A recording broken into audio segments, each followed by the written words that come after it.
of a single feeling and nuance without feeling, oh, as an Adventist, I shouldn't be saying that. You need to be saying everything so that you empty yourself of the restrictions and the labels you put on yourselves, what you're allowed to do, and you can't feel this way because you're a leader, and you can't feel this. So you have to neutralize that help so that you can get the support you need. Now, a bereavement care befriender must not offer any clinical or medical advice, but should be able to signpost members to appropriate services. So that's similar to the one before. You don't become a professional overnight. You're there as a friend. That's why I coined the phrase as a friend. Now, a bereavement care befriender should not attempt to handle a person in a crisis on their own, and should see some of what has been said today, no doubt. The clinical signs of depression, the signs that somebody may be having suicidal thoughts. If somebody starts to exhibit or suicidal, you don't stop.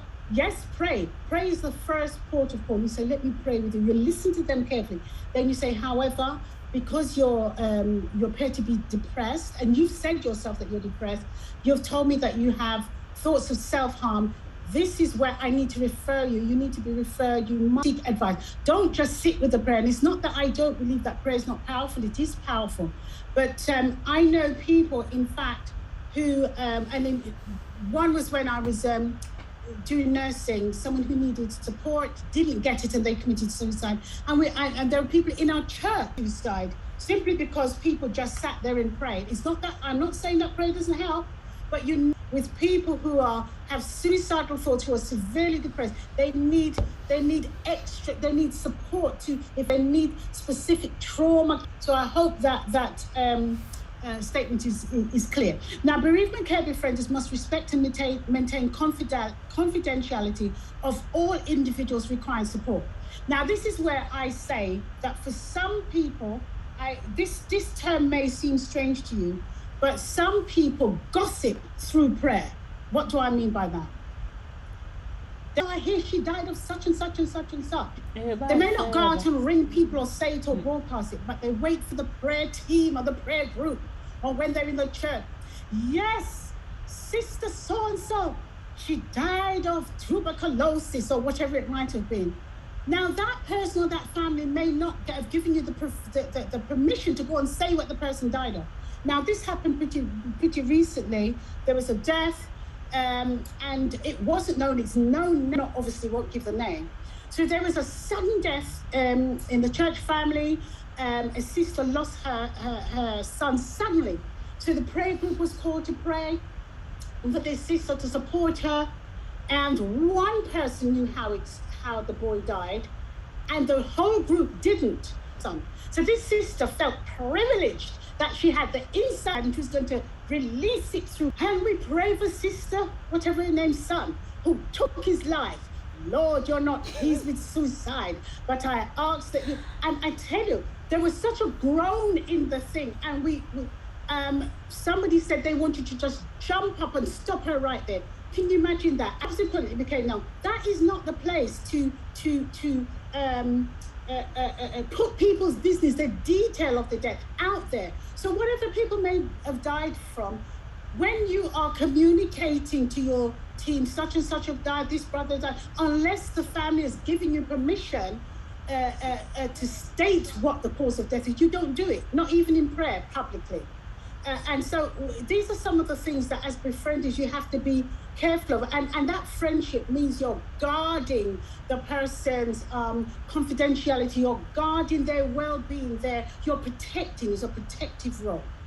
Now, the bereavement care befriender can breach confidentiality if a person is in a mental health crisis or discloses that they may harm themselves or any other person. And so, the role, we go through all of what it entails, and we get the befriender to sign, to abide by all of this. And similarly, when you go to befriend an individual who's in need of your care, you say, you explain to them, this is the role of the befriender, this is what I can do, this is that. I also our befrienders that they give the role description to the person they're helping, so the person knows, not expecting 10 calls a day or expect them to come around in the middle of the night or whatever it may be. So there are parameters. And so the bereavement care befriender signs that agreement. Now, at the beginning of this journey, as you're befriending someone, We get them, the befriender, to explain, this is my role, this is what I do, this is what I don't do. However, although there may be things you'll say to me confidentially, in confidence, if you have any thoughts of suicide, self-harm, or anything like that, I will have to either accompany you to some, so that we can disclose it together, because sometimes people say, oh, no, I'm fine, I'm all right, actually do something to harm themselves. So you may want to offer to go with them to that individual, that professional, or to say, can you, okay, it may be difficult for you to discuss or to say, or to, can we have a 3-way call where you call the GP and I stay, whatever it may be, however it is, or whoever it is, that I can stay with you and help you through that process as you disclose. So you have to breach confidentiality. Now, bereavement care befriender must make a record of the number of referrals. So this gives you an idea, is your befriending helping? Are they expert help? So for instance, this week you had to refer them because they had some issues with social care. They were locked in the house and they didn't want to come out. So in the UK, we may have social services, we may have what we call home help. So you may have had to refer them 1 week for home help, or someone to come and help them with their shopping because they haven't been going out. So you record that and you let them know you're recording just to see how they get on with their progress. By the next month, they said, oh, I'm really depressed.